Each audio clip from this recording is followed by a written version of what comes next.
Hello, welcome to the latest breaking news. In this video, you will see important news on USA trending and breaking.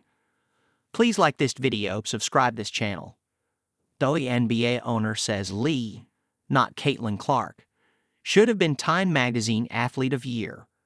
One WNBA team owner is taking issue with Indiana Fever star Caitlin Clark's Athlete of the Year award from Time Magazine. Sheila Johnson, the owner of the Washington Mystics, went on CNN on Friday morning to talk about the award and how she feels it is singling out one player. Time honored Clark as the Athlete of the Year because of her historic season, both on and off the court. According to an Indy Star study, she was responsible for 1 in 6 tickets sold in the WNBA in 2024 and packed home and away arenas alike. Over 300,000 fans came through Gainbridge Fieldhouse, a WNBA single-season record, and opposing arenas were packed throughout the season. Multiple teams, including the Mystics and Las Vegas Aces, moved their games from their smaller usual arenas to NBA or NHL-size arenas for Fever games throughout the season.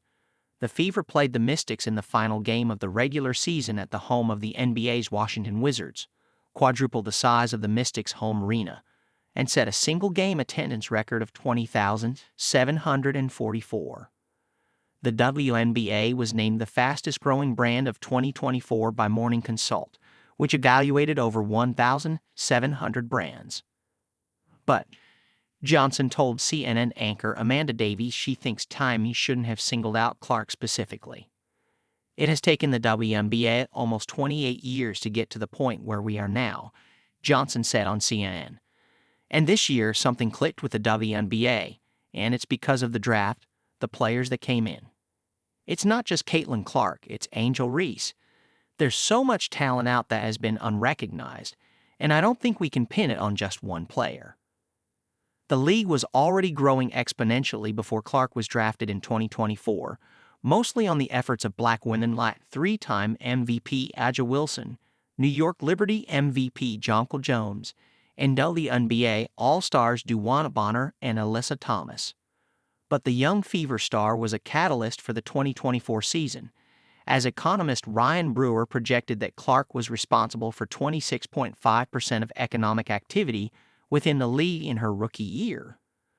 Some of that activity, both economically and through the media, came off of perceived rivalries, especially between Clark and fellow Chicago Sky rookie Angel Reese. The 4 times the Fever and Sky played in 2024 were some of the most talked about games of the season, and those games were nearly sold out in every instance. The WNBA is leaning into that rivalry in 2025, as the Fever and Sky are playing 5 times in the regular season, including the season opener.